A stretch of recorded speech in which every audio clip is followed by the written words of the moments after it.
Hi, guys. Welcome back to another episode of Two Hot Takes. I'm your host, Morgan. And I'm Alejandra. And we're coming back at you with another episode, this one on mother-in-laws and toxic moms. Yep. You're already just quaking in your boots. Yes, that's right. You took the words right out of my mouth. This episode has been long overdue. They've been out rallying for this episode to come to fruition. I have seen a lot of comments asking for it. Mother-in-laws. Yeah. Bring on the mother-in-laws. Yeah. And the toxic moms. Long overdue. I'm sure everyone, whether you have one or not, you've experienced a toxic mother-in-law or mom. Mm-hmm. I don't have a mother-in-law, so I don't know. Yet. Yeah. But you've got a great relationship with your future mother-in-law at this point in time if you were to marry your partner. Yeah. But I think that's so different from a mother-in-law. I think the dynamic definitely changes once you get married. And I think once you get engaged, if there's any like underlying tension, I think once you get engaged, it kind of cements the relationship. And like if you do have a potentially toxic mother-in-law, I think that's when the claws really start to come out. Yeah. Because then all of a sudden it's like, wait, she's here to stay. Here to stay. Yeah. She's in the picture. Yeah. And for guys as well, like I think it goes both ways. Like my mom was a complete hard ass on Justin when we first started dating. Really? Oh my God. My mom was, if you're listening, I'm sorry, a bitch to Justin. It was not good at first. I never heard about this. Yeah, we after my pinning ceremony from like OT school, we were driving home from the restaurant and we all like got in a screaming match. Wasn't that about politics? It started with politics and then she started asking Justin about religion. Oh. And he's not very religious, so it was kind of like, you're not good enough for my daughter. Like, Okay. you need to be saved too. Oh. I already need to save Morgan. Okay. Because, whatever. Yeah. But yeah, it was a rough start. And me and my mom we have a great relationship now, but growing up, it was not always the case. Yeah. And I think my mom experienced a lot of generational abuse and trauma, and that kind of carried into her parenting. So the dynamic is very healthy and good now, but it was not always the case. Well, I think a lot of women, I guess maybe men too, but like women in their teens have like very tumultuous relationships with their moms. There's so many crazy dynamics that moms and mother-in-laws bring, and we're about to get into it. Yeah, for sure. Yeah. Here I'm we even go. prepping me like for a while now on this one, so I'm like, I don't know what to expect. I know. You didn't want a dark episode either. You No. wanted something a little Yes, I'm a little I more just lighthearted. Yes, I'm like so excited to get out of the doghouse. It's not. I took a hiatus. People have been like, "Did she die?" No, she's taking a social recovery. Well, let's do it. Okay. On that note, let's dive in. Let's do it. So, this was a long-awaited episode. I've had so many people comment, message, DM, mother-in-laws, bring them on. So, I posed it to the people. I said, you guys, this is your time to fucking shine. Yep. Send me your mother-in-law or crazy mom stories. And the people did not disappoint. They did not relent. They did not disappoint. We even had one of our very own friends. So we'll start with that. We have our friend Whitney who wrote in. She goes, my ex's mom said, let's grab some food together at a baseball game once. And while we were waiting in line, she looked dead into my soul and said, I see right through you and you have a lot of baggage. Then was psycho mean to me the rest of the time we dated. Oof, God, that sucks. Well, the relationship didn't work out, and Ex for a reason. yes, there you go. But that's like what you see in movies. Yeah. Where people say, I see right through you, and they barely know you, and you're like, ooh, okay. Like, excuse me. Right. And Whitney's a Okay. great person. Whitney is just She's like, not somebody with ulterior motives. no. And doesn't everyone have baggage? Yeah. Like, everyone has experienced some trauma in one way or another. Yeah, and why, What makes you better? right. Why are you holding that against somebody? I see right through you. It's very omnibus. Omnibus? I don't know what that Whatever means. that word is. It is a word, but I'm butchering it. I don't know. I couldn't tell you. This next listener writes in, my mother-in-law invited my fiance's ex to our wedding shower, wedding, and more. What? Is it a What? So I ask her, I go, okay, going to need more on this. How the heck did she get away with inviting the ex to your wedding? She goes, she sabotaged every part of our wedding she could get her hands on. Okay, so I got engaged when I was 24 to my boyfriend at the time who was 22. We were on the same page about so many important things like our life goals, faith, etc. And we're so excited to spend our lives together. The only time we started fighting was when his ex-girlfriend came into the picture. A few months before our wedding, she posted a picture to Facebook of them at prom and wrote a caption about how he's her best friend and how much she loves him and tagged him in it. Then I found out she was still talking to his family all the time and saw them regularly. To be fair, he's from a small town in Michigan and they went to the same church and we were living in Chicago at the time. I told him it made me a little uncomfortable, and when he told me she had been invited to our wedding, I got really frustrated. He talked to his mom about it and his mom swore she understood and that she was sorry. The next day, she invited the ex to our wedding shower.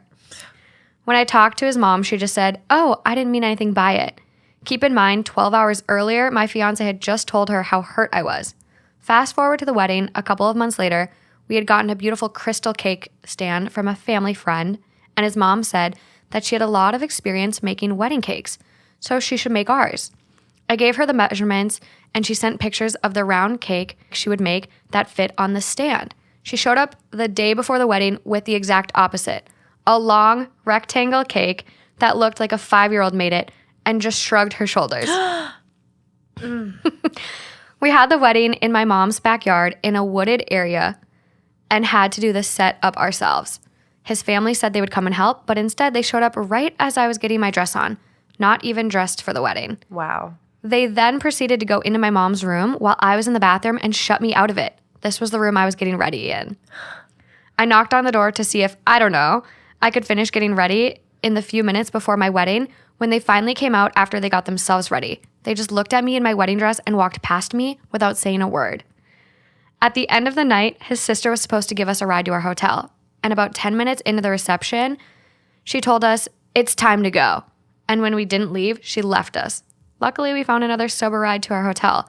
I could go on and on about what else happened with my in-laws, but that's the story of our wedding. Oh my gosh.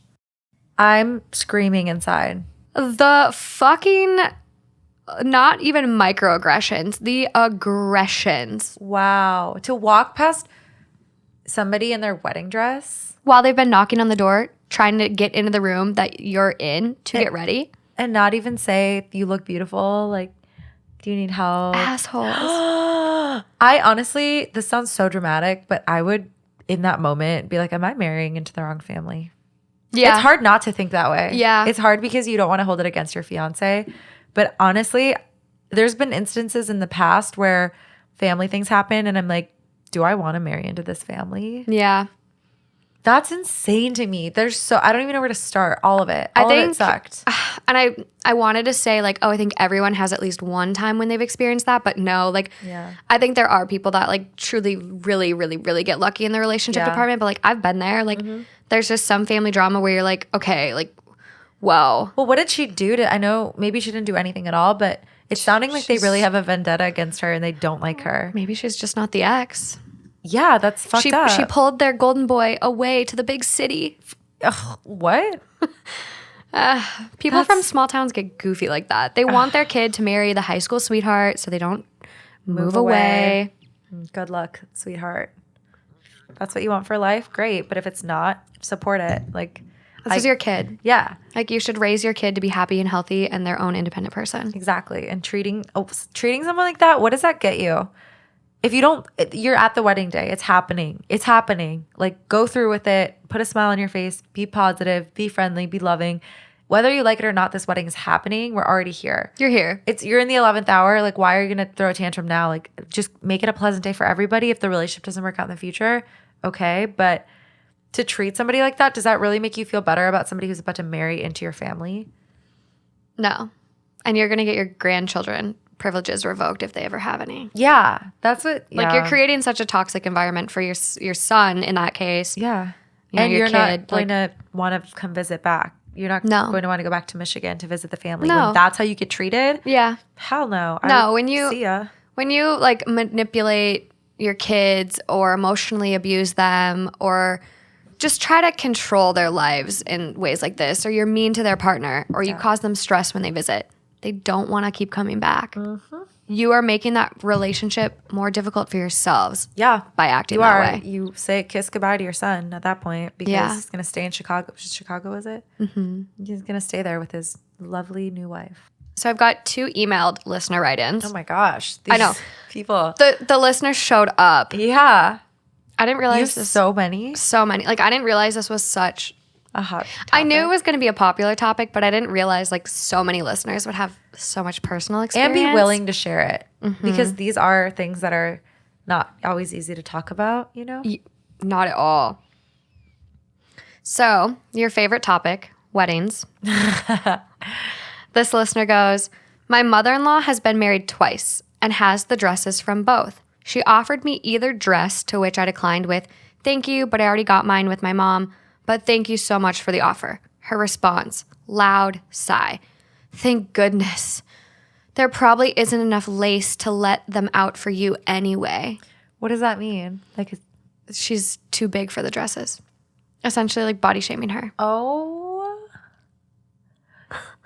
That's straight up being mean for no reason. Why? You could have just been like, got it. Move on. Yeah. My response, well, I'm just not as athletic as you are. I then took my husband, left, and cried in the car privately. LOL. Oh. But wait, it gets worse. Oh, no. So my at-the-time fiance and I waited 2 years for his sister to pick a wedding date from her engagement. She didn't, and we picked ours 15 months out. That was very, very generous. Yeah. What? As soon as we announced our date, she decided she has to get married first, and it will be a destination wedding in 3 months. Now, I was happy for my soon-to-be sister-in-law and tried again to bond with my mother-in-law by offering to take her dress shopping and even paying for the dress that is intended for our wedding. She says, oh, I already have my dresses. I'll hem up my wedding dresses and dye them in the bathtub. I'll wear my first wedding dress to yours and my second to sister-in-law's. That dress symbolizes my happier marriage anyways. It will be perfect. So the happier marriage goes to the sister? Yeah. People like this just absolutely make me irate. Like, why? I don't get it. I don't get it. Gets worse. Just stop. Okay.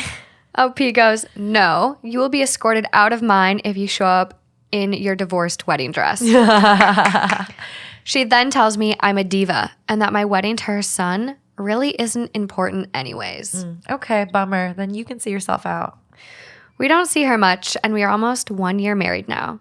Side note, my husband did support me and said something to mother-in-law as he was hurt by it too. She said she just wants the dresses to have a second use, where he then suggested she get them made into baptismal or burial dresses for infants. There are several charities that do this, which is a great idea. Yeah, that's genius. That person, this mother-in-law, is so unhappy with herself. It's pretty loud and clear that she's so upset that her wedding's failed, or I should say her marriage has failed. It sounds like maybe the first marriage she was widowed. No, I think divorced. They're both divorced? I think she's still with the second husband, but like. Oh, so wait. The second husband is the happier dress. That's why she was like, I'll wear happier marriage. Okay, got it. She doesn't specify if she's divorced or anything, but like, okay. Well, still. It sounds like you're resentful that something didn't pan out for you the way you wanted it to. And now you feel so, I don't know, obliged to take down your future daughter-in-law for no good reason. Yeah. Other than pure spite. Because, okay, let's just say she's not your cup of tea. Not everybody vibes. Like, you could have a pretty decent mother-in-law, but she's just not your cup of tea. Your personalities are different. Yeah, or you could think of yourself as a pretty good daughter-in-law, but your mother-in-law and you don't connect very well, and that's fine. But to go off and make those like terrible comments, like, well, you wouldn't fit in it anyway, and your wedding's not that important to me, and thank God because you're too big for these dresses. Those are just hateful comments for no reason. Yeah. You know? That's a toxic mom. That's a toxic, and it's a very unhappy, unpleasant person. Yeah. No, she's definitely like projecting her own fucking unhappiness. But one last listener write-in, which is perfect for our first Reddit story. Okay. It leads in very well. Perfect. We love a little transition. My husband and I are expecting our first child in a few weeks. We recently went to a wedding for a family friend where my mother-in-law kept introducing us to people. Each time she'd say the following: "This is my son, and this is my daughter-in-law, and this," pointing at my belly, "is my baby." This happened 3 separate times. I have a good relationship with my mother-in-law, but it bothered me that she seems to think our baby is hers. She did her work 28 years ago when she had my husband. She hasn't contributed at all by creating this child. Based on how she's acting, I'm honestly afraid of the shell shock she will have when she realizes her role as a grandmother is a lot different than her role as a mother was. Yeah, this is a write-in. Mm-hmm. I think that's worth having a conversation. Why hasn't the husband/son pulled his mom aside and been like, "Hey, It's a little uncomfy. I need you to tell me that this is our baby." Yeah. Like, you might be joking, maybe you're just really excited, but I need you to acknowledge that this is actually not your baby. Mm-hmm. Like, why hasn't that conversation happened? I don't know. I think that's like, it definitely something that needs to happen. There is another Reddit story that I've seen that kind of isn't the one I'm going to read, but is very eerily similar. And it's about this woman who, her dad remarried to her stepmom. Mm-hmm. Stepmom couldn't have children. And so when the daughter had her baby, the stepmom literally tried to kidnap it. Oh, that's like a Lifetime Network movie. It was the creepiest story, and it was very eerie. And like, I think I have it saved for like the scary stories one. Oof. But it was like, oh, there were warning signs where she'd be like, "My baby, oh my baby," and it's kind of this vibe where it's like, okay, but like, if you were saying, "Oh, and this is my grandbaby," it's a little different versus like my baby. Yeah, and I don't know if like, obviously maybe pregnancy hormones, she's overanalyzing things. Yeah.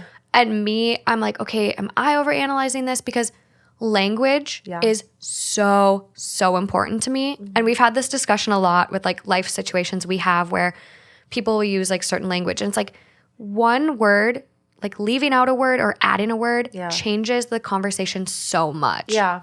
Absolutely. And so it's like,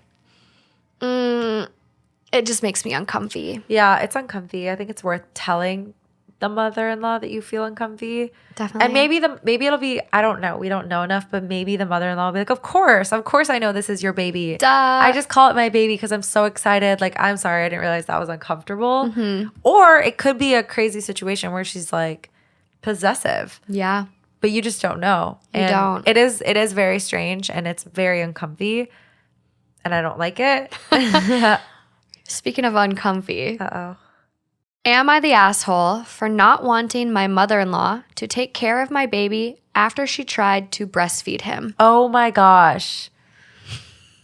Is that, okay, before I get yelled at, is that like a thing? You don't do that, right? No. You can't just breastfeed other people's babies. But what if you're both lactating? Different. You can't, right? Because it's you different. Can. You can. Yeah, like that's like if you look at olden times, they had wet nurses. Yes, I know. So royalty wouldn't feed their own children. That's actually has like kind of like racial implications because a lot of like black women of color. Mm-hmm. Yeah. More so black women at the time, I think. Actually, maybe it was. I think it depends on the culture. About it, yeah. I think in colonial America, I think enslaved individuals would oftentimes be used as wet nurses. But I think in like English courts, I think it was like it was other individuals. Yeah. I don't know. But yeah, it was typically lower income enslaved individuals. Like it's just it's a crazy concept. So that's not a dumb question. You can do that. Well, even like and I don't even today in modern times, like I have a friend that just had a little one and she wasn't really able to produce enough milk. So she used donated milk. But your mother-in-law. But your mother-in-law, who clearly very much so is probably not lactating. No.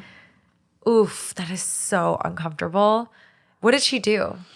So OP writes, my husband and I both work full-time and we have a 2-month-old. My mother-in-law comes to our house every weekday and watches him for free while we work. We're on week 3 of this arrangement since I went back to work after maternity leave. It's very kind of her to do this for us, and I appreciate it immensely. My baby is breastfed. I pump milk for her to give to him during the day, and he gets milk right from the source on evenings and weekends. He loves nursing, and I do too. It's been a wonderful way for us to bond and a beautiful experience overall. Yesterday, while I was at work, I opened the baby monitor app on my phone to check and see if my mother-in-law was able to get him to take a nap in his crib. She had been texting me saying he was crying really hard, so she was thinking about just holding him for a nap. So I wanted to check and see if he was okay and if she ended up just holding him. When I looked at the camera, mother-in-law was holding him and she had her shirt up and he was latched onto her breast. Oh my gosh. I was shocked and horrified. I called her right away and she didn't answer. So I had to sit there and watch her attempt to breastfeed my baby. He was latched on, but obviously not getting any milk as my mother-in-law is not lactating. I called my husband at work, who eventually got a hold of her. Apparently the baby was crying so hard, and that was the only thing she could think of to calm him down enough to sleep. Don't they have pacifiers for that? Yeah. Or like another sucking mechanism? Like those little, I've seen those little passies that look just like nipples. Yeah, they have those. And also, like, if he's crying super hard, like, I get some babies just cannot be calmed. Yeah. You know, who knows what's going on? Maybe he's colicky. Who fucking knows? But the fact that she wouldn't just keep trying for a bottle, rock him, maybe put him in the car seat, take him for a little drive, put him in a buggy, go for a walk. Like, your thought when he's crying and you can't console him is to fucking put him on your breast. I mean, I don't see it as like insane in thought, but it's one of those things that you like, it's a thought and you just leave it at that. You're like, that's an idea, but that's crazy. And you don't do it. Yeah. You or know? if you're like, if it's like fucking Meet the Fockers, where the guy had like a fake breast suit and put the bottle in the suit. Sure. That's a different story. Sure. But to pull up your shirt and have your grandchild suck on your boob. Oh, no, I'm uncomfy. And I have nothing wrong with breastfeeding at all. But this is like inappropriate. It's crossing a line. Out of the world inappropriate. Like, Yes. I just don't understand how this was her like conclusion. Yeah. Like I said, I see how it could be a thought where you're like, oh, it's one of those thoughts where like that sounded better than it was. An intrusive thought even. An intrusive thought. But you gotta dismiss it and you don't do it. Or let me add this. You call the mother and you say, hey, I have this like crazy idea. Maybe I'm crazy, but I'm just like super desperate. What do you think about this plan? And then the mother would probably be like, absolutely not. Don't do that ever. But thanks so much for running that by me. Stick a pin in that one and never take out the pin. But like, you know what I mean? Stick a pin.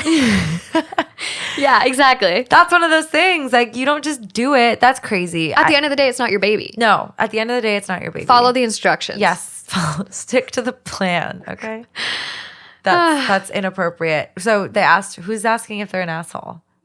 The wife. For being the mom. mad? So she goes on to say, she breastfed all 4 of her children when they were babies, and it always calmed them down enough to sleep. She was mad that I had checked the camera and told him, and it was an invasion of privacy. I don't want her watching my baby anymore. We can't afford a nanny or daycare. When I told my mother-in-law this, she freaked out and said I was being a bitch, and she was just trying to calm the baby down, and it wasn't a big deal. She says I'm taking her grandchild away from her and being unfair. My husband understands why I'm upset, but wants to give her another chance to watch the baby. He also doesn't want to spend the money to get a nanny or do daycare when she can watch our baby for free. Am I being unreasonable here? I'm so upset with her and just completely baffled at why she would do this that I never even want to see her again, let alone have her anywhere near my baby. I think I could possibly be the asshole for checking up on her, though, through the camera, and also for not wanting her to watch my baby anymore, even though that would mean spending extra money and taking away something she really seems to enjoy doing. Am I the asshole? What do you think? No, I can't imagine, like, it's very inappropriate, and I can't imagine trusting her to not try this again. And it's like, when you're at work, you want to be comfortable knowing your kid is in, the proper care. You don't want to be having to constantly check the cameras again to make sure she's not fucking trying to breastfeed your kid. Yeah. And so for me, I'm like, no, not the asshole. Like, it's your kid, it's your rules. It's what you're comfortable with as a parent. So, no. I agree with that. It is your rules as a parent. As a non-parent, I don't really know, what someone is comfortable with. But what I don't know. Here's my thought is I think she is worth a second shot if this is the one and only offense. Because the way I see it is I'm assuming that your mother-in-law has never had any other instances like this with you and that this is like a blip, you know? And I think there should be an agreement moving forward that you're allowed to check the camera at the end Whenever of the day. I want. Yeah, the camera's there for the baby safety, not to check up on anybody. Mm-hmm. So I don't think she's the asshole at all for checking the camera. That's not an invasion of privacy. The camera, I'm assuming, is in your home Yep. to check on your baby. It's there for a reason. You checked on your baby. Some women really struggle with like postpartum and being apart from their child at work and going back after maternity leave. I've heard can be really stressful. It can be. And so checking in on your baby, if it brings you a little bit of relief and comfort, I think more power to you. So there's absolutely nothing wrong with it. And the mother-in-law is out of line for trying to gaslight her for that. That's what I don't like. Yeah, about I don't like this. it either. I think, okay, second chance, redeemable. Okay. Sure. But the fact that she immediately got so defensive and was like, you're a bitch. Yeah. You're a bitch for keeping me away from my grandchild versus just being like, you know what? I was wrong. I will never do this again. I agree. I like that to me is where I'm like, I completely agree. I'm also just like, I know people say really crazy things when they feel really hurt. Yeah. And kind of like what I was saying earlier, some people really die for their grandbabies. So this might have been like a mama bear thing where I know she's not the mother, she's the grandmother, but it was like she felt threatened and she was just like backed into a corner kind of vibe. Yeah, and the reason I think she's worth another shot too is I'm such like a cost benefit analysis person, so I look at it this way, like Free childcare. no, not for childcare. Well, in a sense, yes, but if your mother-in-law is generally trustworthy and somebody that you think has good integrity and knows how to be a good caretaker to your child, and she had one lapse in judgment, you're taking a risk by putting your child in somebody else's hands. Childcare people, you don't know them. Yeah, they're not family. No, they're trained professionals. Sure, they passed a background check, maybe. But you don't know that they're not going to do questionable practices that you as a mother wouldn't want for your child. So the way I see it is it's a gamble that way too. You're not insured that this new babysitter, I just found out about a story. My cousin, when he was a baby, in Peru, a lot of people have like live-in, this is a bad word, but like maids, they call them. So like women who take care of the children, clean, cook. That's just kind of a norm in Peru for the middle class and upper class. I'm not sure why. Like It's a cultural thing. It's all I've known when I go to Peru. So my family was, had those live-in like people who helped with the children. So my aunt went to work one day, left her baby. It was a newer like nanny. And my other aunt had stopped by for something. So the nanny didn't know she was coming by. And she kind of heard the baby crying. So she stood outside to see what happened. And the baby was crying really loud. And she hears the nanny like swear and say like, shut the fuck up or something. And she hears a slap sound. And then she hears silence. And then she hears the baby burst out into like a pain cry. Oh my God. It's like a harder cry. Yeah. So she walks in and sees a handprint, like a 5-star on the baby's leg.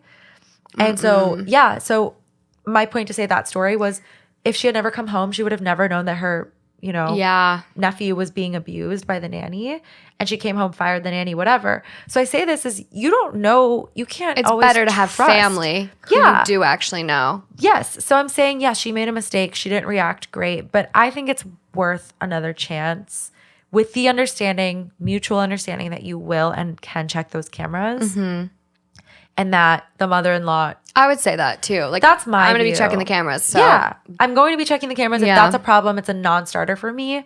There you go. I also I'm not really sure what their alternative is because they can't afford childcare. They can. Oh, they can. They can afford a nanny or childcare. So she's like, that's what she wants to do. Okay, got it. She's like, I would way rather do that. Okay. But still, your point is so valid. Give her a shot, and then if there's any other red flag or any discomfort, go get your nanny. I think I think I wouldn't pursue her watching the kid again immediately. I think I would let some time pass, and then maybe once the kid is, you want to give her a timeout. I want to give her a timeout. Yeah, really learn what you did was wrong. And then maybe once the kid is a little older and more easily soothed, then there's no reason to stick him on your boob again. Yeah.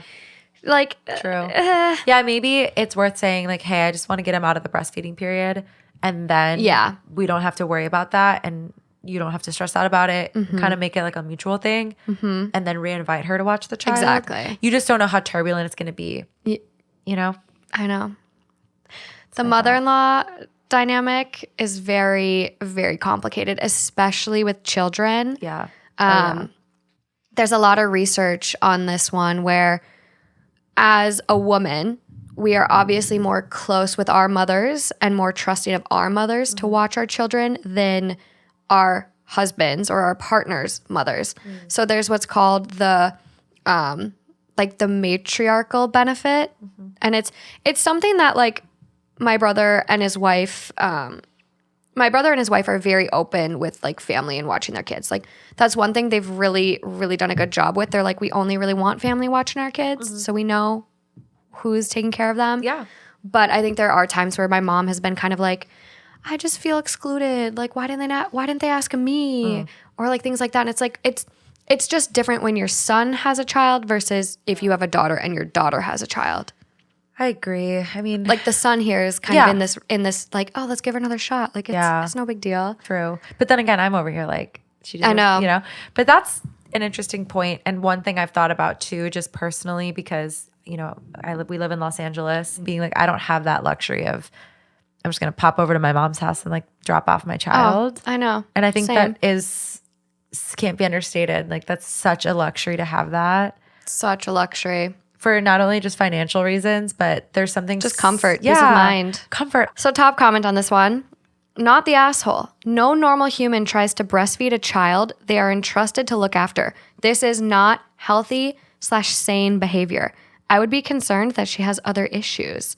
Her reaction is telling as well. Again, a normal human would be supremely embarrassed and apologize.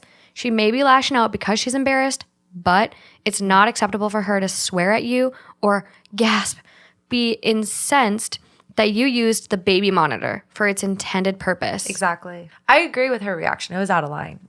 When I think about, it's hard because we're getting a glimpse of like the mother-in-law's like fuck up and not the mother-in-law as a person. Yeah. You know? If we were all judged on one instance where we felt embarrassed, we'd seem like shitty humans. For sure. I just think like, obviously you don't have to cut her off for this. No. But like, if your boundary is her not watching your kid, like, I do think it's pretty if that's fair. really what you think, sure, go ahead. But this comment too includes an edit that's kind of relevant to what we've said. I'm including responses I've written to some of the but wet nursing crowd because I'm not talking about wet nursing or mutually agreed on co-nursing. Those things are not relevant to OP's culture or community. It is bizarre that people are pointing out trends and practices that do not apply to this OP and her mother-in-law. Yeah. Yeah, I mean, that's true. There was no mention of any arrangement. And she would have. And plus, it's her mother-in-law. It's not like a friend that's also got a baby. Yeah. And you switch off days. Exactly. Wow. Yeah. Yeah, that's tough. I mean, not the asshole if that's what you decide ultimately. Next comment after. This is exactly right. Clearly, mother-in-law's judgment cannot be trusted. I wouldn't trust mother-in-law alone with the baby in any capacity. And I definitely wouldn't trust her to provide daycare services. Mother-in-law crossed a boundary that should have been obvious. And why would she think latching the baby to her breast would calm the baby down? There's no milk. I find this so revolting. But isn't it the sucking sensation? Typically, when a baby starts suckling like that, there needs to be a reward. There needs to be milk. Otherwise, they just become more frustrated and more upset. But that completely defeats the theory behind pacifiers, it's different. Been shown to work. Pacifiers definitely have been shown to work, but there's a difference between a nipple and a pacifier. Yes, granted, there are some that are shaped very different, but there's something to be said about like the latching and the breast connection. Like there's a lot of physiological things that happen when the baby latches, and that's why a lot of mothers talk about breastfeeding being like this ultimate bonding experience for them and their child. Yeah. But no, sucking is a comfort thing, especially yeah. if the So that's why I don't baby's think it's like, teething. I don't think it's absolutely ludicrous to think that a baby sucking sensation would not replicate the like latching. I get that, but then use a pacifier. Like your breast I agree, but I'm saying this person's getting really like fired up about something that they're assuming. They don't know that the grandma was assuming for the baby to try and get milk. No, but I still think like there's better options than giving a baby your tit. Like There are, but like their comment's not saying that. And why would she think latching the baby to her breast would calm the baby down? There's no milk, which is kind of There's no milk. But Neither that's- would a pacifier. no, but pacifiers are different than nipples. There's a different experience for a baby latching on a nipple than there is a pacifier. That's not what I'm not saying that that's not a different experience. I'm just saying it's not crazy to think that I couldn't replicate the experience. But I think the baby is going to have a nipple in its mouth and get very, very confused and therefore more frustrated. Got it. Then that's the point to make. A breast is a breast. Sure. A baby's association Is with milk. a boob is milk. It's food. It's life. Got it's it. sustenance. Okay. That at this point, the baby's only 2 months old. Well, that makes sense. But to say, like, that's the part I'm getting, like, upset over is, okay, but, like, tell that to all the people who rely on pacifiers, which I personally know of people. So I know I'm not a mother. A lot of people use pacifiers to, you know, soothe their children. But at this stage in the game, the baby's 2 months old. Their association with a breast is food. So when they start suckling on a nipple and it doesn't produce food for them, they're going to get more and more frustrated. Like, my brother's wife really struggled with breastfeeding. She wasn't producing. And so it became this frustrating experience for her where she wasn't producing. The baby was trying to latch and get milk. And the baby was becoming more and more upset, crying more. And it was a really hard experience for both of them. Right. So a baby's association at this point is breast, food. Got it. It's just not, it's not going to calm I hear the baby you 100%. down. Yeah.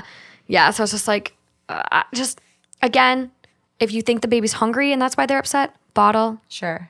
Suck. You want to suck, have the baby suck on something to calm them down, pacifier. But like, I think the comment, like both of these are really trying to point out, like, no sane person would be like, oh, here's my tit.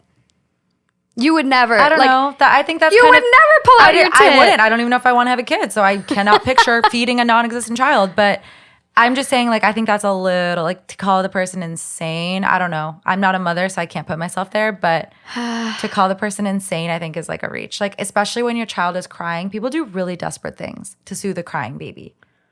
Yeah, I mean, that's why, you know, overly exhausted parents, I mean, shaken baby syndrome. And these kids end up dead when people go crazy. That's what I mean. So, like, I'm not, listen, I want to make very clear. I am not in any way saying, right on, grandma, you did the right thing. What I'm saying is to call her insane and say there's other things wrong with her is a little bit of a reach, in my opinion, based off of this situation. I don't think, like, that's insane. Like, you're desperate. You're trying to soothe this child. Yes. Was that the right move? No, clearly not. The science you just pointed out, factual, impressive, great. That's what all mothers should know. But in that moment, I don't think she was sitting there and thinking about that. I think she was just like, I want to soothe this child. It probably wants a nipple. Like, here you go. Like, do I think that's the right move? No. But do I think that's like, holy shit, you Ted Bundy, lock her up? Like, no. I just think don't have her watch your kids. Sure. Like, in my head, no rational person who is like a responsible babysitter would ever make another baby that isn't theirs suck on their boob. Yeah. That's where I'm at with this one. Yeah. I'm like, what the fuck, lady? Right. Today's episode is brought to you by Upstart. If you're carrying a credit card balance month after month, it can feel like you're in a never-ending cycle of debt. Upstart can help you make that final payment so you can get ahead.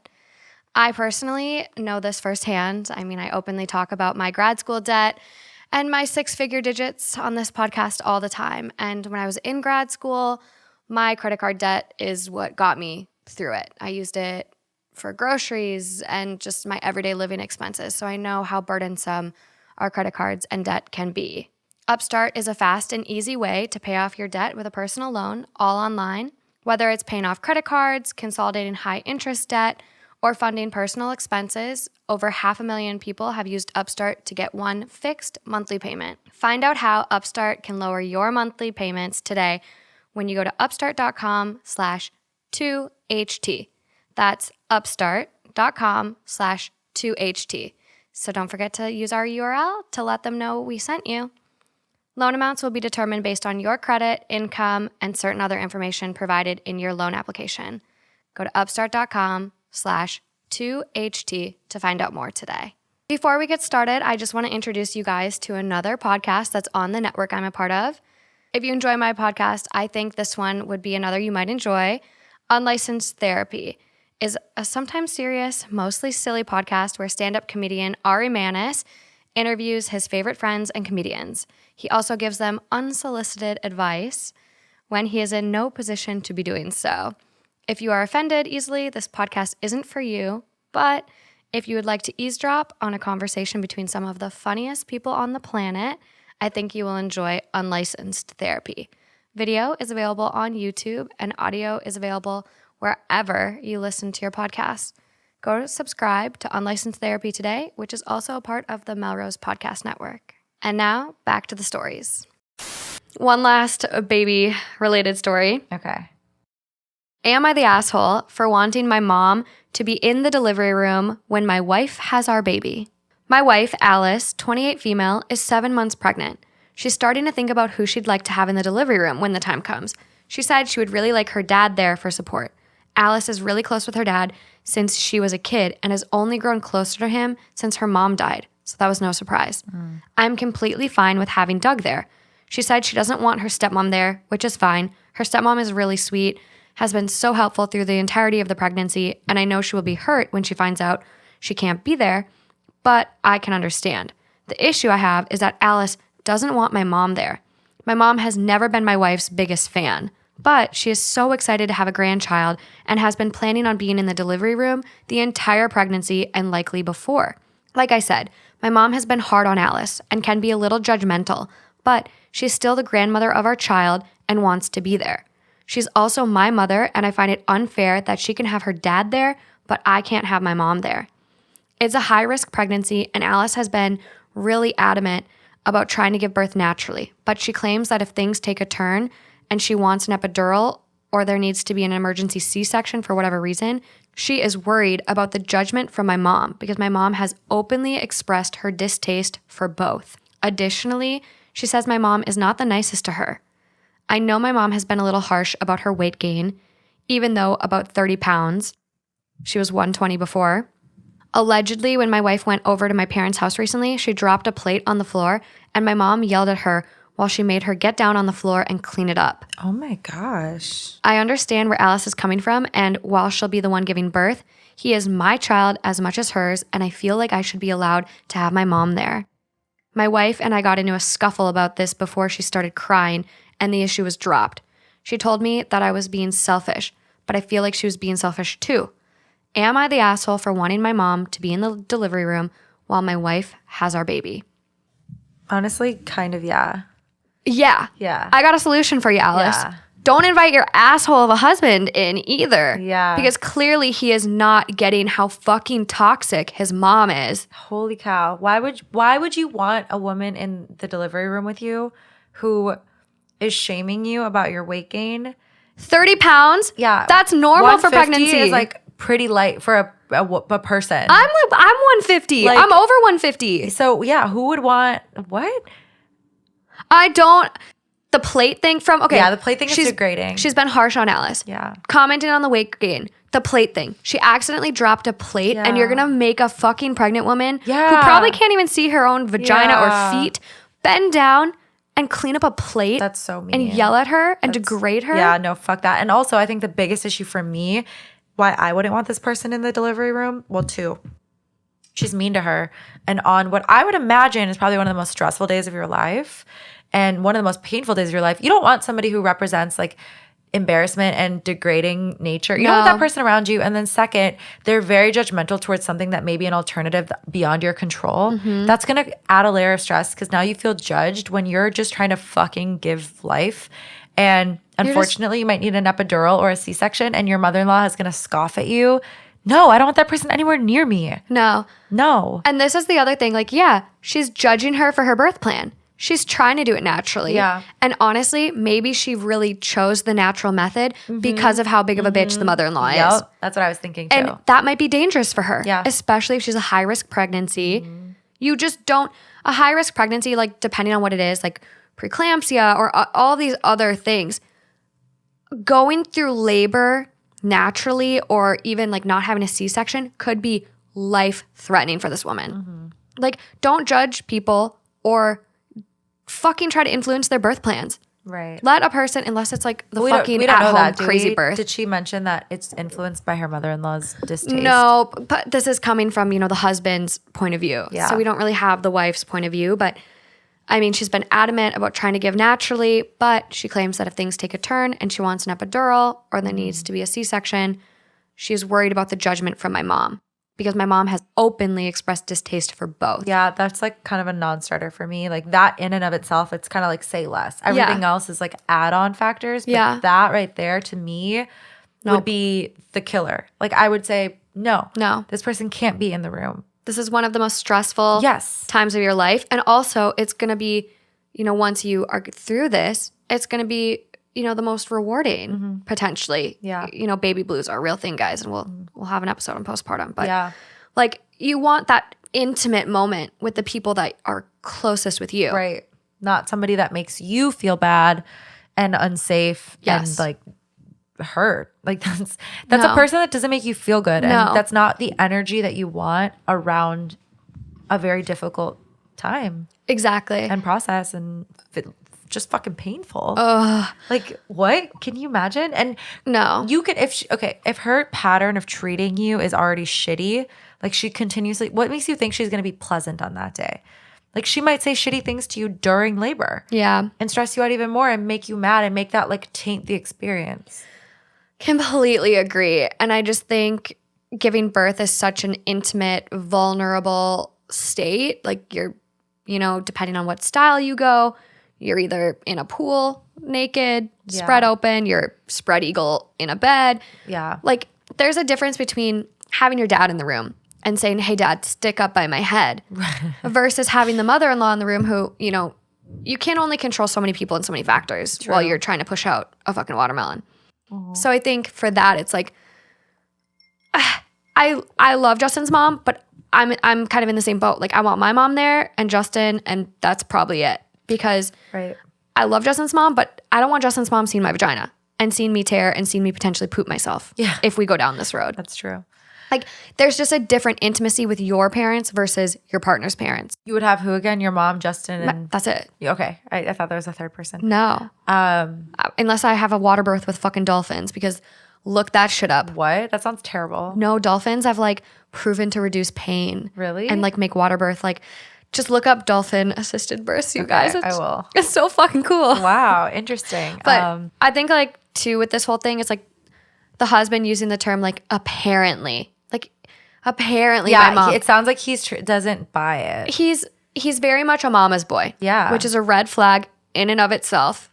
Mama's boys and enmeshed sons will always choose their mom over their wives. Typically, it is a very, very hard cycle to break. Yeah. And having your partner pick his mom over you and not supporting you, barf. And it's difficult because when you hear couples having babies, it's like we are having a baby, we are delivering and we are doing a C-section. And I feel like part of me would be like, is it really we? I'm pushing this fucking baby out, okay? Are you pushing something out of your dick? I didn't think so. It's me. So yes, it's our baby, but part of me would start to get a little upset because of this write-in. Like, you don't get to pick. Why is he so entitled? Yeah, like I get it. It's a joint decision and all of this is like a team and you're both going to decide who's in the room. But at the end of the day, if it's controversial, in my opinion, she should have the final say. Absolutely. Because she's the one who's going to be physically distressed and just emotionally distressed. And at the end of the day, like, yes, at the end of the day, her husband, yes, he is also stressed. He is there. This is his baby too, or husband, wife. I don't really know. But he's not the one physically going through it. He's not the one physically going through it. And so if it's even this controversial, you should just default and be like, you know what? Love you, sweetie. Your call. Yes, it's your call. And I want you to be comfortable. I want this baby to come into a comfortable, healthy, happy environment. Yep. Sorry, mom. And that's tough. Like, how do you tell your mom? But at the same time, you just tell her like she doesn't really love the idea of you seeing everything going on down there. No, and you don't need to throw your wife under the bus either. It's just a very easy, you know what? Like she only wants me and her dad in the room. That's it. It's going to be very intimate. Yes, that's perfect. You'll be able to come in and see the baby as soon as we're done. Immediately, exactly. Like whatever. Yes. One of the top comments, overall vote, it was undeniably asshole. Yes, good. So top comment, you're the asshole. This is a decision only for your wife to make. She is the one giving birth. Even if she had no reason to exclude your mother, you would be in the wrong for trying to coerce her regarding this extremely personal medical experience. Even if she didn't want you in the room, that is 100% her decision to make. Furthermore, from your description, your mother has been outright abusive to her. From verbally and emotionally harassing her about her weight, to her pregnancy choices, to eventually screaming at a pregnant person to get on the floor and clean up a broken dish. There is no excuse for her actions. No. Grandparents don't generally have any rights to their grandchildren. And frankly, I wouldn't fault your wife if she decided to never, ever let her child meet your mother for fear of potential abuse. Damn, that is a good point. OP replies, Oh, shit. I have never seen the behavior that Alice has described. I have only heard some snide remarks on occasion. She acts fine around me. My wife isn't one to lie, but my mom is typically a sweet person. To Okay, you. well, let's see. How do those two things coexist? Like, typically a sweet person. To you. Yeah, to you. And your Her wife's not a golden liar. boy. Her mama's boy. Yeah. I've heard some snide remarks. Okay. Do you think snide remarks are okay? Yeah, snide remarks are snide remarks. God. You still don't get it, someone replies. Your mother could be the nicest, sweetest, most caring person, Alice, in the world, and it's still 100% Alice's decision about who is in the room. Yeah. Birth is very painful, very intimate, and your wife's comfort is the only thing that matters. Yes. It's not about fairness. Yes. It's about support for your wife. Okay, good. I'm glad. I thought I was going to get yelled at for saying that this should be the wife's decision because some people are like, no, this is a joint decision. No. Da-da-da-da. After, you know, know? it's a joint decision what happens and how you raise your child after it's Sure. here. But Yeah. a birth plan Yeah. should be solely up to the person that is fucking going through it. That's what I thought. I just don't know how these things work. Unless it is extremely dangerous, like Yeah. another story we've talked about where it's like totally unassisted home birth. Like, Yeah. unless it's super dangerous, then Yeah. other people might have to step in. But Yeah. this is not. That makes sense. That This makes a lot of is- sense. this is not. Yeah. These are things I have not thought about, but that's insane. And I agree. Like, my deep down thought is that it's really her decision and this shouldn't even be up for debate. If she doesn't Mm-hmm. feel comfortable with her, whether or not the reasons are apparently or real, Yeah, it doesn't matter. It's her comfort. It's her. Yeah. There's another really long comment like, you're the asshole. Your wife is going to be vulnerable, half naked, not much dignity left kind of position. Oh. There could be blood, there could be poop, yelling, screaming. She needs people who will support her. And it sounds like your mom hasn't exactly done that. Nope. Your mom commented on weight she's gained during pregnancy is so far from okay. They go on to say a bunch of other stuff. And OP replies, so her father gets to see her naked, pooping, etc. That doesn't seem the my slightest God. bit weird to I you. hate this guy. I hate this guy. Asshole. No, that's not fucking weird. It's her father who literally saw her come into the world, probably. Yeah, exactly. And also, like, a lot of people have, like, birthing gowns these days. Yeah. And so, there's that thingy. Yeah, the little shade guy. well, the birthing gown, like, typically is, like, some people put it over their knees. Like, the dad can stay up by the head, hold her But hand. if it's a C-section, I've seen that they put up like that They little drape. curtain thing. They drape. Yeah. Yeah. And we don't know what's going to happen. No, based you don't on- see. It's, you know. it's very. Yeah. And I mean, they're also, slicing even if there's open. not, the dad probably, I don't know, now I'm really assuming, but the dad's probably not going to be all up in there staring. No. He's probably going to be holding his daughter's hand. Looking at Probably her face. kind of low-key trying not to look. I would hope if he's like a normal guy, Yeah. you know. Fuck you. That's her dad. Like, Also- fuck off. Also, extra fuck you to this dude because of the fact she lost her mom. Yeah. So I'm sure her dad. Fuck off. I'm sure her dad probably wasn't her first ideal choice. No. But that's her dad. Her mom is gone. Yeah. That's all she has. Yeah. And oh, her stepmom's gonna be so hurt. Also, that's a really good point though, because that's actually perfect for the reason, like her mom, don't be too offended. Her stepmom's not even going to be in the room. No. That's closer to her than you are. I mean, Yeah. I think I'm assuming here, but so, I mean, no, fuck it. Move on. That's not you move on, like him move on. Yeah. Get over yourself. Let your wife call the shots. I'm almost so sorry that she has to have a child with this man, but I know. Another comment. This is a medical procedure, not fucking pay-per-view. yeah. So true. Like, who gets a ticket? Yeah, no, come on. Get it together, people. No. Yeah. On to the next one. Yeah. Wow. Oof. Am I the asshole for suggesting to my daughter-in-law that she leaves my son? Please understand the context before judging. My son is a healthy 30-year-old and his wife, Alexa, 28, has a chronic illness. She has a lot of pain and she has good days and bad days. It's not like she's bedridden or can't do anything, but there are limits. There is no cure for this illness. The condition can only be managed. She was diagnosed about 3 years ago now. My son now spends a lot of his time taking care of Alexa, researching about her condition, and arranging their lives around trying different types of ways to manage her condition. They have been together since high school, and I know that my son loves her to bits. I'm also really fond of her myself and would love to see her doing better.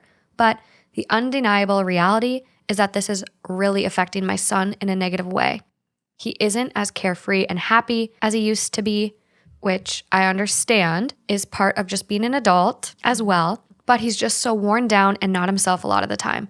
I brought this up and also brought up carer's fatigue to him, and also broached the subject of possibly starting to resent Alexa in the future. My son was initially very defensive, but then I think him and Alexa discussed and they started seeing a counselor that specializes in this kind of situation. However, I just hate seeing him waste away like this, and I tried to gently suggest to him many times that it might be best if he separate from Alexa, but keep supporting her as a friend rather than spend the rest of his life living like this. He did not like that at all, got very upset, and the last time I brought this up, he threatened to stop talking to me at all if I keep suggesting this. I only do so because I care about him. I know he's trying to do the right thing and be noble, and he's optimistic that they are going to find a treatment plan that works well enough for her to function normally. But of course, there's no guarantee, and with the way things went last year, it just got me thinking how we really need to treasure life. So this time, instead of bringing this up to my son, I brought it up to Alexa and suggested that she leave my son. She was really shocked at first, but she also cried and said she does feel like a burden. But then she kept repeating how much she loves my son and couldn't leave him even if she does feel selfish. I told her to think about it, and I thought that'd be the end of that, but I guess she told my son because he called me and was so angry. Spoke through gritted teeth and told me to stop making his wife feel like shit and putting ideas into her head, as if she's a toddler. He's also called my husband and asked him to speak to me and get me to be more respectful of his decisions or he won't talk to me anymore. I just feel so badly about the whole thing, but I also do feel that as his mother, I need to try to at least get him to see the options and get him to truly enjoy his life. But I understand I might have overstepped. Am I the asshole? Yes. Absolutely. What? Like, this is love. You choose love, and your son is choosing to be in love with. Like, you don't get to choose who you fall in love with, but love is a choice because it's an act every single day to continue to make the relationship work. Yes. In this sense, he actively chooses to look past the downfalls and maybe the fatigue of, like, the fatigue they talk about, caregivers fatigue. This is his choice. He wants this for himself because he loves this person so much. And he's going to do whatever it takes to be with this person. And that's his decision to make. And to plant these seeds in his head is so cruel and unfair. I think that's such an asshole move. Yeah. Like, this is your son. He can make his own decisions and he loves her. And people sometimes choose to stay with people who have terminal illnesses. And they know that that person's going to probably not live very long. And they know they're about to encounter enormous heartbreak. But you don't get to tell that person that you can't love them and that it's too hard to love them and it's too difficult and too much on you.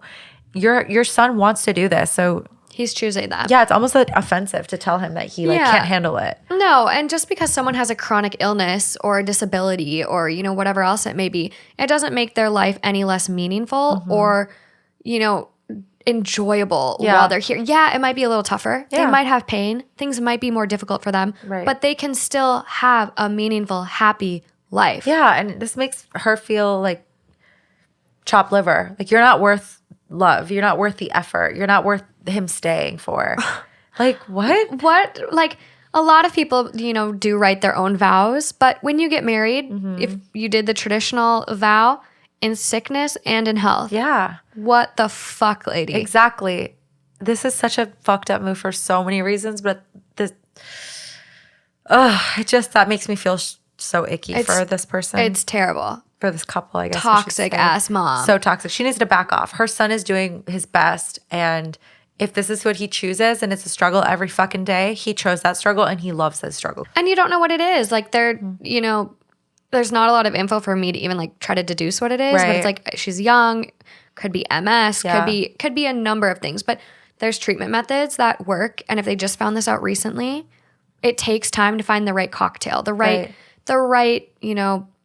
group of therapies or medicines. Like, it's a time process, but it doesn't always have to be this bad. Yeah, and depending on what it is. Like, you don't know. She didn't give us a lot of info. Yeah. Exactly. I just don't think you get to back out of something because you think it's too difficult. Like, it's like having a child and the child has Down syndrome or the child has some type of illness or something that they have to live with. And to say what, you know, you put the child up for adoption because it's too hard. It's too much stress on you. It's just, it's wearing me down. I'm not as happy as I used to be. Of course, you're maybe like dealing with some things because this is a hard thing to deal with. Yeah. But that's saying to the child, you're not worth the extra work. Yeah. Not worth the extra love and work that I have to put into you. That's what, when she called her up and said, you should leave my son, it's like, such a boundary you're not worth crossed. it. Like, you're just not. No. I don't know. No, and I think she should have taken the hints from the fact that it didn't go over well with her son. Yes. That's your son. Yes. Okay. If you want to say your fucking out of pocket comments to your son, that's on you and being a shitty fucking mom. Yeah, exactly. But to then approach your daughter-in-law, no. Keep that shit to yourself. That's so, you've just damaged your relationship with probably both your son and your daughter-in-law. Both. Yeah. No, you're the asshole for sure. No doubt. Definitely got the overall vote. Yes. Okay, good. Top comment. You're the asshole. Stay out of his relationship. Yes. If I find out about this, I'd never talk to you again. Someone goes, I might have overstepped. Might. What about his reaction gives you an idea that you might have overstepped? Maybe he should cut contact with you completely. Maybe then you'd realize what you did was wrong. Yeah. Being a parent does not give you the right to plow through boundaries set by your son. Agreed. Your son, he said what he said. Like, he didn't stutter. He said what he said. So take it for what it is. Someone comments, you're the asshole. What would happen if roles were reversed and your son was the one with the chronic illness? And OP replies, if I'm being very honest, I think I would tell Alexa the same thing, even though it would hurt me to suggest so. I think it's easy to say now, but I don't know. I mean, maybe she genuinely is like, Damn. believes that. I don't know. Yeah. Someone replies back to OP and go, you fundamentally don't understand what love is, do you? Yeah. Because from everything you've said, the answer is no. Yeah. It's like, oh, it's inconvenient. It's tough. It's a struggle. Oops. Can't do it anymore. Love is unconditional. Yeah. Well, and this is something that's very interesting that points me to believe she's probably a narcissist, is for narcissistic parents, love isn't unconditional. I know. It's very conditional. Yeah. And like for some of these narcissistic parents, they look at their child as an extension of themselves. And so for her, in her eyes, her son is an extension of her. Yeah. She wants her son to have the very best. Right. So having a wife with a chronic illness is not the very best for her son. Right. So, And then also in narcissistic relationships, like they actually tend to view their partners as sources. And so if she's looking at it from that perspective, like this is a weak source because they can only give you so much. Yep. And they're taking more than they're giving. And, you know, this is the perspective of a Yeah. narcissist. And so it's like this, if that's true, then from a narcissistic perspective, it's like people are expendable if they're no longer an ideal source. Yep. And so she's maybe seeing it that way too, is like, this isn't love. It's like you said, it's conditional and they're not following through. This is a source that I don't need. You can go get a better source. yeah. Just, yeah, you've so well said. I think, and there's a difference between like being a narcissist and then having narcissistic personality disorder. Like they're two very different things. But like in this woman's case, it's like something's definitely off. Yeah. I definitely don't know if I got enough from it to think she's a narcissist, but that's like a theory. Like, Yeah. I you mean, know? just based on her responses too, Yeah. it's like she looks at him. She has a distorted view of love. Definitely. And maybe it's just like she disassociates from it and looks at relationships very source-based and very, what can you do for me? And if it's not benefiting me, which is another narcissistic trait, like Right. you said, it's along these same lines where it's like, if that person isn't benefiting you, you don't interact with them anymore. Exactly. But there's also this crazy theory, and this is like the very like little bit more far-fetched one, where she's actually just so obsessed with her son and so like loves her son so much because she loves her son more than the daughter-in-law. That's very clear. And it could be, like I said, this is the far-fetched theory, that she really genuinely doesn't see how out of pocket she's being. She's just like, I want the best for my son. And I genuinely see him so worn down and so fatigued and just like, this isn't, like, because no parent wants to see their son or their kid struggle. And so maybe she's just getting her own, in her own way and being like, I see these things for my son and I don't know what to do, but I want to make it go away. And I'm not Yeah. even thinking about what the implications of that are. And I don't even think about how like insensitive and inappropriate that is. I'm just focused on how can I make my son feel better? How can I Yeah. how can I relieve my son of this quote unquote obligation of taking care of her, even though he doesn't see it that way. He's like, no, I love this woman. Yeah.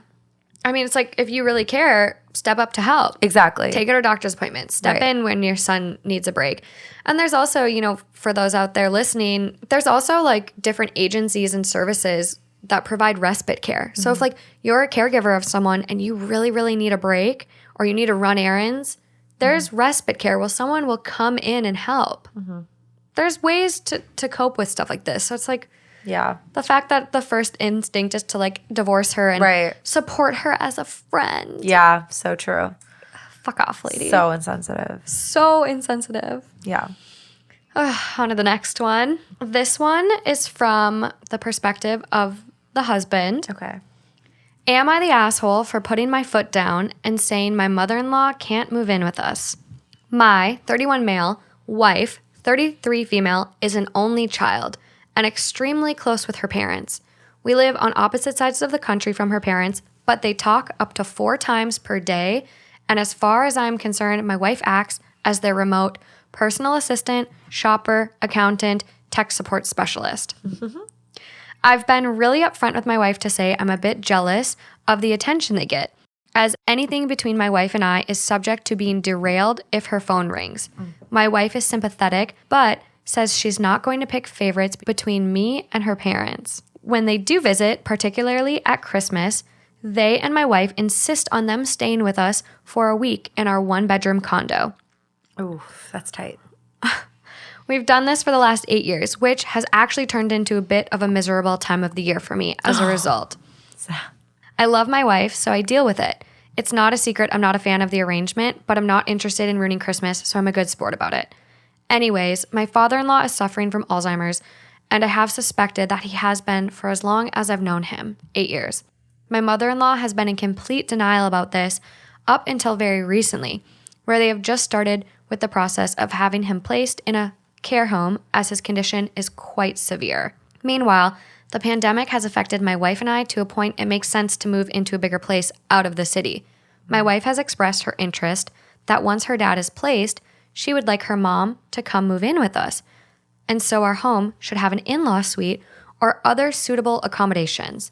My mother-in-law can't afford to move on her own. They made some bad financial decisions that aren't able to move to a higher cost of living area. After years of being patient and respectful about this, I've finally put my foot down, and I've cited the following reasons. 1, my mother-in-law will be contributing nothing financially to this arrangement, but selecting a home with accommodations for her is both limiting our housing options. My wife and I will both have to sacrifice things we want in a home. I'm extremely insecure that there will be no boundaries in this arrangement, even if they are established ahead of time. And 3, I simply cannot think of a time where I shared a roof with her and felt any level of comfort, satisfaction, or enjoyment about the situation. I just can't. And the idea of committing to a long-term arrangement like that makes me completely queasy. Naturally, this hasn't gone over well. Am I the asshole? Well, negative Nancy. No, not he's the just asshole. Like he's kind of negative about I mean, I understand it's probably not pleasant, but he's like, I can't think of a single moment where I've enjoyed a single ounce of this company. But I don't think he's the asshole because I think he's setting boundaries and he has a right to live his life. And he's creating a life with his wife. When you marry somebody, like, yes, their family comes with them, but you're not marrying their mother. You're not marrying their father. You're not marrying their brother. You're marrying that individual. And family means different things to different people. You know, your level of attachment, your level of involvement with your family is totally unique to the individual. But if this person is putting their foot down and saying, I'm not comfortable with this, I didn't sign on to this. It's not like he married her and all of these things were in place and he's trying to undo that.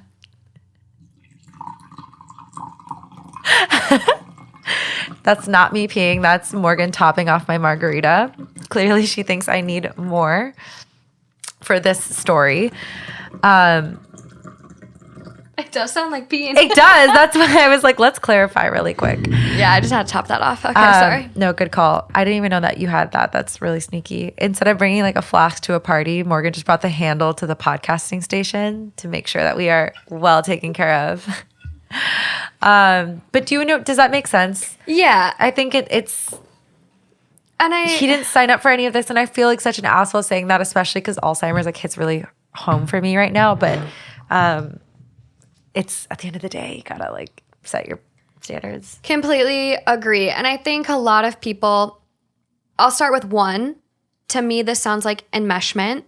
It is not normal to call your parents 4 times a day.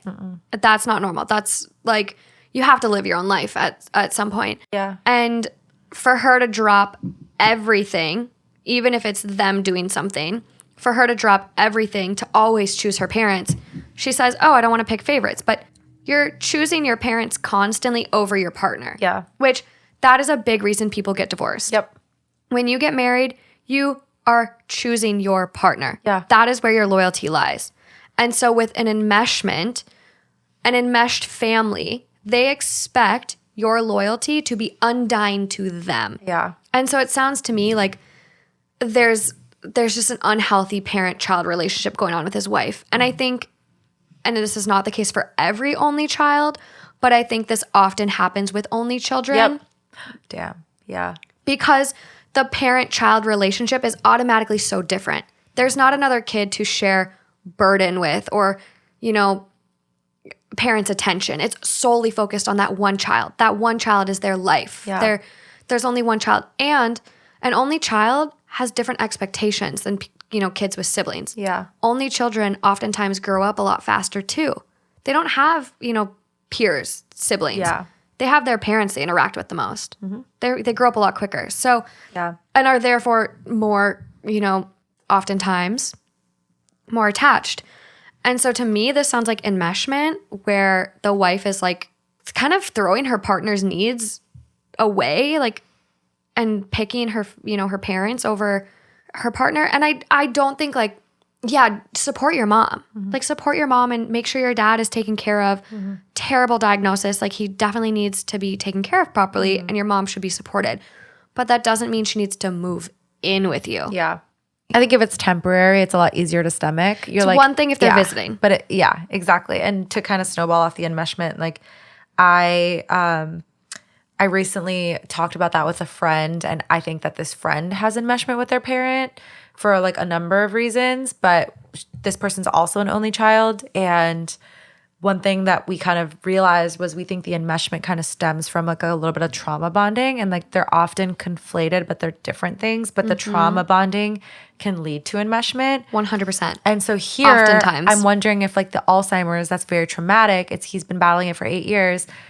I'm wondering if there's a little bit of enmeshment because there's a little bit of trauma bonding. Like, I don't know. It's hard to say, but I wonder if she would jump so quickly for her mom's calls if the father didn't have Alzheimer's.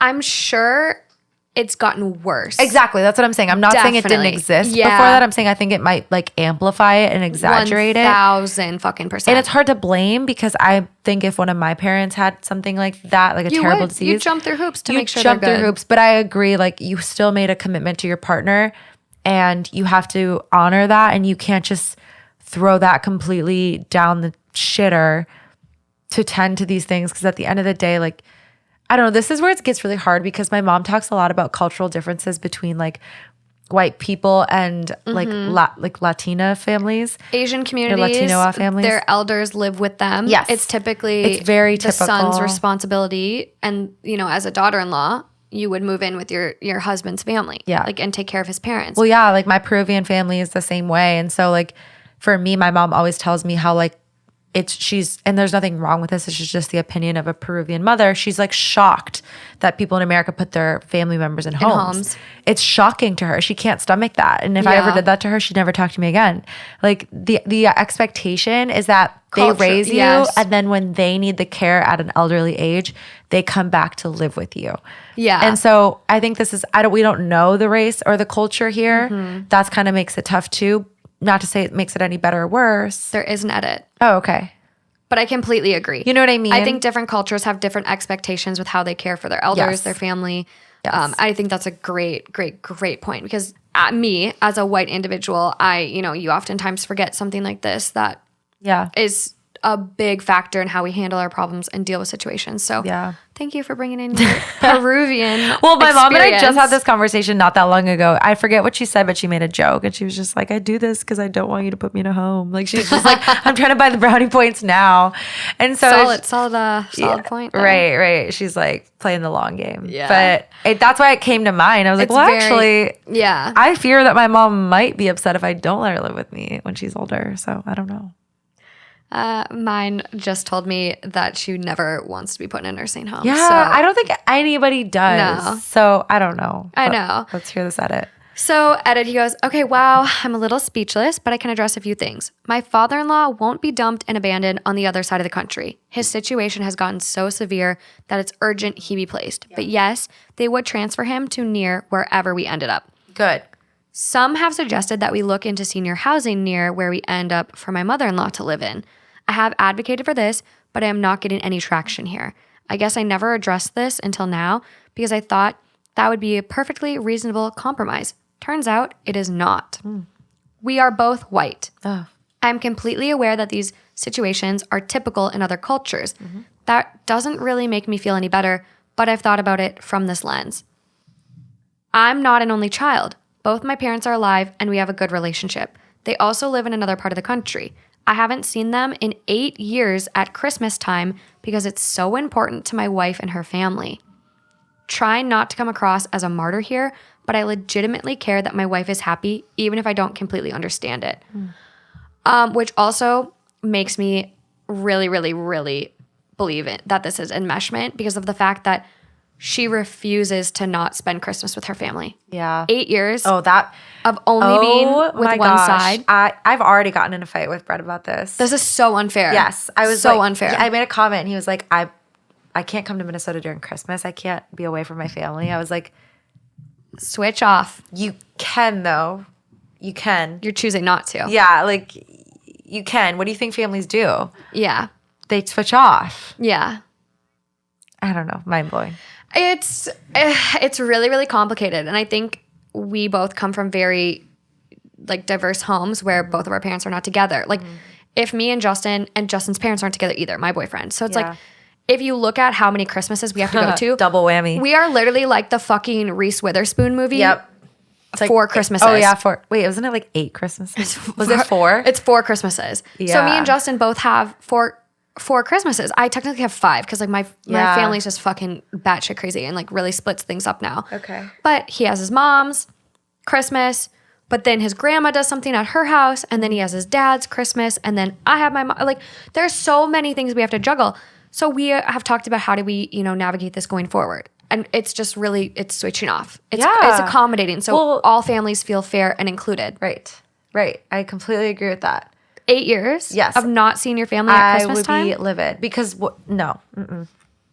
That makes me really think there's something off here. That's interesting. I personally don't, unless he voluntarily is like, no, screw my family. I don't want to see them on Christmas. Sure, whatever. But it doesn't sound like that's the case. He's like, I'm compromising here to make her happy. Exactly. How could you feel good about that? Like, even if my significant other was like, I'm willing to compromise 8 Christmases to be with your family, I'd be like, that makes me sad. You should be with your family. That's so unfair. That would be a deal breaker for me. Yeah. It really would. Someone who doesn't give a shit about my feelings or like wanting to spend Christmas with my family, like a major holiday. Yeah. Because I think the shitty part too, and like I know Brett means well, and we've talked about this too, but when he says I won't spend like a Christmas away from my family, what I hear is that my family doesn't matter enough. Like, and maybe that's me taking it the wrong way, but he's not saying like, he's saying like, because he's expecting me to go to his or something. So, or for you guys to both be separate. Exactly. Which that's not how it works. Exactly. How does that work? Just say like if you did have kids. Yes, I've already thought about this. What do they do now? They have to pick and they feel like they have divorced parents when they don't? No, you switch off. Yeah. We spend actual Christmas with your family one year, and then we go to mine the day after. Well, and we flip. We don't have that luxury because we are a 3.5 hour plane ride away. Yeah. So, but you've coordinated the best you can. You could coordinate it or do like New Year's with one family or like a little bit before Christmas with one and the actual holiday every other. You know what I mean? There's ways to do it. But yeah, I mean, back to the story. Our point is like 8 Christmases away from your family that you would like to see is unacceptable. And it's a lack of compromise. And what we're seeing the trend here is that she's not willing to compromise. No. And you know, we do have a very diverse listenership, and that's any holiday, like Hanukkah, Ramadan, Kwanzaa. Yeah, it doesn't even matter. Like anything to be away from your family 8 years in a row on an important time in your life. Yeah. Like, no. And I honestly, I'll bring it back to it. I think it's totally fair. Like, I think you can live close to your mother-in-law and support her, but you need your fucking space. Agreed. That's going to drive your marriage apart. How the fuck are you going to have sex? Comfortably, Right? Yeah. loudly, enjoyably. Yeah. Too close for comfort for Yeah. me. I hope he figures it out. I hope that they find a really happy medium where like she lives at a very nearby senior living facility or whatever they call it. Yeah. And they have like family dinners once a week and they have a very healthy, like she's still a part of the family because I do feel for this woman. Her husband is going through a really terrible time and Alzheimer's, if he needs care, it's declining. Urgent care. Yes, Yeah. it's declining pretty quickly. So she is going to be a widow in the somewhat near term. And I mean, I know that sounds pessimistic, but just seeing the way that this goes, That's like the process of the disease. that's how that works. Cruel and unfortunate as it is. Yeah. It's So just- she's going to be on her own. So she does need the support. she does need the support, but she doesn't need to be in their marriage to get No. that support. No. Top comment. They quote what he says. My wife is sympathetic, but says she's not going to pick favorites between me and her parents. And they go, if she always attends her parents' needs, even at the expense of disregarding yours, she is picking favorites. Yeah.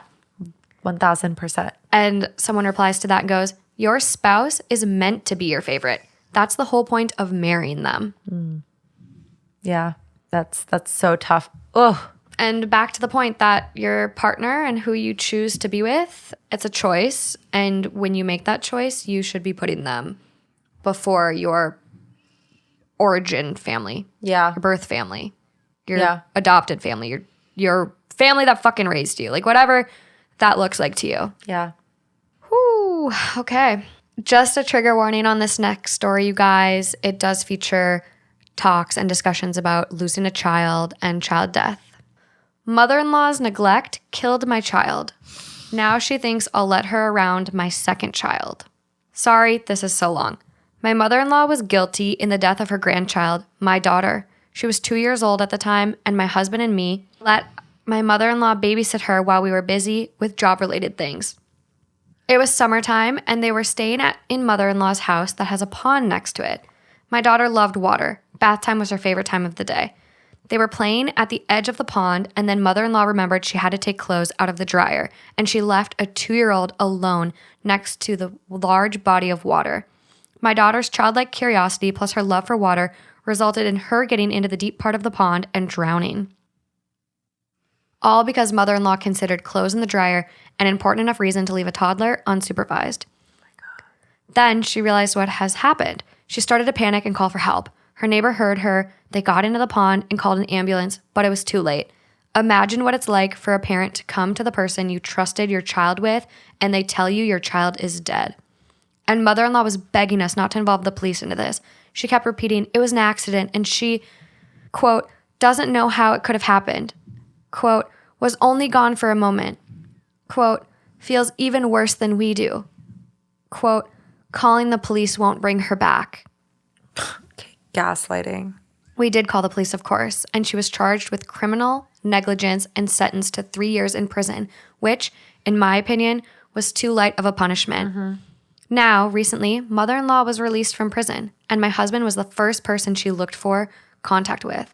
He never once visited mother-in-law while she was imprisoned, unintentionally, but she did cause the death of her child by neglecting her duties as a babysitter. Doesn't matter that she served her sentence. Neither I or my husband will ever forgive her for this. Neither has she asked for forgiveness. All she gave us were excuses and more excuses. In the courtroom, my husband told her she's not his mother anymore, that she's dead to him, and that he never wants to see her face again. Our marriage was damaged too. We were depressed. We fought a lot. There were times when we were on the brink of divorce. We separated for a while. I left for another country thinking that this is it for us. However, my husband came to look for me and we managed to save our family and continue our life together. Oh my, that's so cute. Should he went looking for her? If he wanted to, he would, okay? If he wanted to, he would. Yeah. He looked for her in a different country. Yeah. We're both on the verge of tears. I'm like, that sent me. Like, I've already been like emotional this whole story. I couldn't bring myself to have any more children for a long time, but eventually I got pregnant again. And last summer we welcomed our son. He's 9 months old now. Obviously, we weren't going to tell mother-in-law we're parents again, but she saw us walking with a baby stroller and realized that once more she has a grandchild. So she tried to get in contact with my husband. First, she reproached him for not visiting her, cried about how hard it was for her to spend all those years behind bars, that she shouldn't have been in prison because she's too old for that. How could he do this to his own mother? How could he abandon her? Then she was like, but I saw you have a new baby. I'm so glad I have a grandchild again. And then she went on about, is it a boy or a girl? When will she be able to see them and meet them? Because she wants to take care of them so much. My husband told her immediately that she doesn't have anything. This is our child, ours only. Our son doesn't have a grandmother. We'll be telling him this as he grows up, and he will never, ever in a million years be anywhere around her. We're 100% on the same page about this. The loss of our daughter still hurts, and we're going to do the impossible to protect our son from her. He doesn't need an irresponsible grandmother who would likely endanger his life, just like she did with his sister. Mother-in-law was shocked to hear this and began to wail about us being so evil and cruel towards her, that we're going to hold that against her forever, even though she paid for it, and we cannot be so heartless to prevent her from seeing her grandchild. But what was she thinking? What was she hoping for? That we're really going to let her around our baby? That we'll ever trust her with babysitting again? Honestly, I'm not sure if I can leave my son with any babysitter. I don't trust babysitters anymore. Because if a grandmother can be careless enough to let a child die, who knows what could an unrelated person do? So my husband told her firmly that she'll have no access to the baby, and he doesn't want to talk to her either. So now that she's out of prison, she should do something useful with her life and leave us alone. Whew, I like that. Yeah. Mother-in-law wasn't having it. That evening, she came to our house asking to see her grandchild again. We didn't let her come in, obviously, and mother-in-law got mad, claiming that as a grandmother, she has rights to meet her grandchild. We told her that she lost all her rights to our children when she let our daughter drown. If a trust is broken, it cannot be repaired, and there are some things that can just not be forgiven. Mother-in-law told us she'll go to court and she'll demand legal permission to meet the baby. Good luck. Exactly. Alexis. I'm not sure if there is such a thing, but if it's true, I highly doubt she'll get it considering her criminal record. If we need to go to court and prove she's not the type of grandmother you should let around your child, we'll do it. If she comes back again, we'll call the police. If we need to leave this country and go live somewhere else just to be away from her, we'll do it. Nothing's impossible. I'm amazed at the shamelessness of her. She knows very well she tore apart our lives 3 years ago. No parent should bury their child, but we had to because of her, and now she comes to us as if she's the best relative ever, as if nothing happened.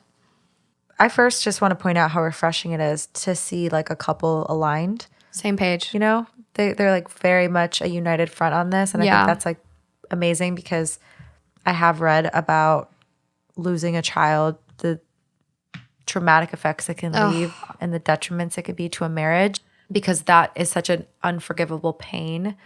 And so to see this couple, like even though obviously they had a moment, they are sticking it out. They're very aligned. They're bullish about this, and I think that's great. But for the unfortunate part, like there's no question that this grandmother is unfit, and she's not. I mean, the fact that she thinks she can go to court and get any type of rights is just laughable. Come at me, bro. With or without the criminal charge, let's just say she didn't have that criminal charge. She's still you're not entitled to rights. You can fight for custody if you can prove that the parents are unfit. That's clearly not the case here. But on top of that, you have a criminal charge for child endangerment. So good luck. You served a 3-year sentence in prison. Yes. for being convicted, not charged, of child endangerment. You were found guilty. That's on your record. You don't think they're going to factor that in when you go in there pleading for rights? No. Parental, whatever, guardianship. Like you're automatically fucked. Yes, have fun. But even without those charges, you have absolutely no entitlement to the child. No. And from what I've seen on legal Reddit, granted, not a lawyer, could be speaking out my ass here. I have no idea. From what I've seen based on legal Reddit and other stories kind of similar to this, where grandparents are like coming out of the woodwork, they're toxic and like need to be kept away from the children. It's really, really hard to get grandparent rights. And there already needs to be like a very established connection with that grandchild for a court to like really consider it. Yeah. Otherwise, on what grounds are you considering that on? Yeah. So this is a no-brainer for me. Like, absolutely the fuck not. No, I would not. This is an instance where I'm like, yeah, fuck you. You don't get another chance. You don't get another chance here. She fucking killed their child, and there's no coming back from that. Not a chance. And the behavior has been, I don't want to say non-remorseful because it shows like there is some remorse, but it's very like. Basically none though. Yeah, it's coming from a place of self-interest because I feel like if you were that remorseful, I'm just thinking about myself. Like, first of all, I am such a guilt-ridden person. I was talking about this recently with somebody. Like, apparently I have like guilt written into my DNA at this point. It's like ancestral karma. And so I have like guilt. And so. That's so interesting. Ancestral guilt. And so I feel guilt for like, if somebody does something and it results in a consequence because of me, I feel an immense amount of guilt, even if it has nothing to do with me. Yeah. And so in this situation, if I were the grandmother, the guilt I would feel would be so absolutely unmeasurable and unbelievable that I would like to believe, just based on the way that I think, I'd be like, don't ever let me around your grandchild. I'm so sorry. And I don't deserve to ever be around your grandchild ever again. Like, the family should be, if anything, like, you should know that you are a danger to the children at this point. And where's the self-awareness? Yeah, the self-awareness would be like, I feel so fucking bad. I can never trust myself again with your child. I'm an idiot for that. I'll never forgive myself. I understand why you hate me. I understand why you never want me around your child again. If you do, I would absolutely love to meet the child with your supervision, of course. But I don't blame you. And I wouldn't trust myself around a child ever again. I would have so much guilt that I wouldn't even want to watch another child, let alone my grandchild. Yeah, and that's where it shows her disconnect from reality. Exactly. Like, I think just even right after the fact, her saying that she feels even worse than we do. Yes, that's exactly what I was getting at. Like, they just lost their child. Yes. And you're saying you feel worse than them? And calling the police won't bring her back. Yeah. It was totally like self-serving. Gaslighty. Like, don't call the police on me. I don't want to go to jail. It won't bring her back. It's like self-preservation. I would be like, here, handcuff me immediately. I fucking deserve life in prison. Yeah. There was never, take me away. No, and like, there was never an apology, or what OP said, basically, like, she never asked for forgiveness. And also the lack of awareness, again, to play off of that. Clearly, this couple did not want you to be a part of their son's life, their new 9-month-old son. Yeah. So when you didn't get that invite in the mail to come meet him, or you didn't get that heads up and you saw them walking, you should have taken that as a very clear, like, no response is a response. Like, they didn't reach out to you. So they clearly don't want you to be a part of his life. Exactly. And an ounce of self-awareness would tell you that. You know? What a fucking coincidence. She just happened to see them walking. Yeah, that part kind of weirded me out. I'm like, are they from a small town? Because she was probably trying to find them. Yes, I was thinking the same thing. I'm like, that's kind of a wild coincidence. She was probably trying to find them. Yeah. Yeah, they need to stick together, stick to their guns. If they need to move to another country, do it. Because this is the type of Lifetime movie network where I see this grandmother becoming unhinged. Next thing you know. Trying to kidnap the kid? Yeah. Well, especially the fact, too, I'm so glad I have a grandchild again. No, You're don't. the sole reason that the first one is gone. Oh my God. Yeah, and that then sucks. Like, what if she tries to frame the parents as neglectful? Like, what if that's her plan? She's going to go to court, because what you could do is go to court and try to deem the parents as unfit, and that you should assume guardianship of that child. But in order to do that, you have to have like a substantive case, you know what I mean? But like, this person, if they become unhinged, you don't know. She's clearly off her goddamn rocker. For sure. The comments are just amazing, full of so much support. Yeah, Reddit commenters are so good at putting their thoughts into like short. Cohesive. Yes. Yeah. I mean, granted, when you write, you have the ability to be a little bit more composed than when you're just candidly speaking. But the comments on here are just gold. Yeah, they are. So they're very, very supportive and just like, you should get a lawyer ASAP, send a cease and desist letter. Another one goes kind of like a POV. Grandma, quote, I'd like to see my grandson. Judge, hell nah. Yeah, right? That's what what? Yeah. In what world? This woman is so disconnected from reality. Completely disconnected from reality. Like, what's disillusioned? Like, she's just so... She served 3 years in prison and it's still... For child endangerment. Still didn't get knocked into her freaking head. What? Your guilt should feel so heavy. And I'm not saying she shouldn't forgive herself. I think everyone should. Everyone needs to come to peace with things they've done. Yes. But the fact that she feels so entitled to this grandson. I really want to take care of my new grandbaby. Yes. Is just beyond. In what fucking world? No. The person goes, exactly how much right does she think she has? A normal grandparent has very little leg to stand on with 2 non-abusive parents in the picture. Bingo. Let alone her. Bingo. Bingo. Yeah, a lot of people are like, get a restraining order. True. And honestly, I think it needs to go there. Yeah, I didn't even think about the whole restraining order thing. Yeah. Because you have enough for this. Get that lady away from you. Ugh. Hoo-wee. That is a shitty note to end on, but... Yeah, quite the stories for a mother-in-law episode. That's the worst one I've heard. I just cannot even imagine. But yeah, mother-in-laws and toxic moms, because they're out there and they're really tough to navigate. So one tip that I saw like during my research on all of this, if you have a partner that is very enmeshed or like very connected to their mom and like picks their mom over you, like the worst thing you can do is like have them make a choice. And it's just like they gave like very logical steps, but it was like try to set clear boundaries, don't react to the mother-in-law, all of this stuff. So if you are dealing with this, I'm going to be posting lots of resources and links on the YouTube video. And so check out the description there for those. But hope you enjoyed this episode. It was kind of dark. It was pretty fucking intense. Yeah, wow. And Alejandro is not getting any more dark episodes Thank going God. forward. Oh, God, you guys. I've been like... In the hot seat. Yes, I get all the controversial topics and all the like tough stories. And then you have Lauren on the other end who's like, I want the jaw droppers. And I'm like, you don't though, because they get messy. So they're messy. And I just want like lighthearted and, you know, funny and can't go wrong. I have a category going right now that's called wholesome. Oh, that's the category I'm looking for. Just good feeling stuff, you know? Because like this is tough. And I do think these things need to be talked about. So they're important issues. Yeah, I'm not one to like sweep things under the rug either, but it's like you got to mix it up a break. little bit. Yeah. No, and I mean clearly a lot of the listeners and you know people out there are going through this. So just know there are great resources like Reddit.